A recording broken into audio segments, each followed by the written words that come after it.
సర్పంచ్ ఎన్నికల్లో కోతుల బెడదను తొలగించేందుకు కృషి చేస్తామని ఇచ్చిన హామీని అమలు చేయడంలో ఖమ్మం జిల్లా బోనకల్లు సర్పంచ్ దంపతులు వినూత్న మార్గాన్ని ఎంచుకున్నారు. గ్రామంలో తీవ్రంగా మారిన కోతుల బెడదను తొలగించేందుకు సర్పంచ్ కొండ జ్యోతి దంపతులు కొంతమంది గ్రామస్తులతో కలిసి ఎలుగుబంటి వేషధారణలతో తిరుగుతూ కోతులను తరిమి కొట్టారు. కొంతకాలంగా గ్రామంలో కోతుల బెడద ఎక్కువై పంటలు నాశనం కావడంతో పాటు ఇళ్లపై దాడులు జరగటం వల్ల గ్రామస్తులు తీవ్ర ఇబ్బందులను ఎదుర్కొంటున్నారు. ఈ క్రమంలో వచ్చిన ఎన్నికల సమయంలో ఇచ్చిన హామీ మేరకు సమస్యకు పరిష్కారం చూపారు సర్పంచ్ దంపతులు.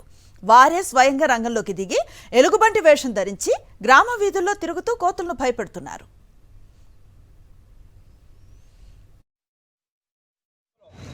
ఉన్నటువంటి కోతుల బెడదని పారదోలే దానికోసం పాలకవర్గం వైపు నుంచి సర్పంచ్ గారు, ఉప సర్పంచ్గా నేను, మరి మిగతా మా వార్డు మెంబర్స్, గ్రామంలో ఉన్నటువంటి మొత్తం ప్రజల సహకారంతో మరి ఈ 4 చింపాంగి డ్రస్సులతో ఊరంతా గాలించి కోతుల్ని వెంబడించి పారదోలే ప్రయత్నం చేస్తూ ఉన్నాం.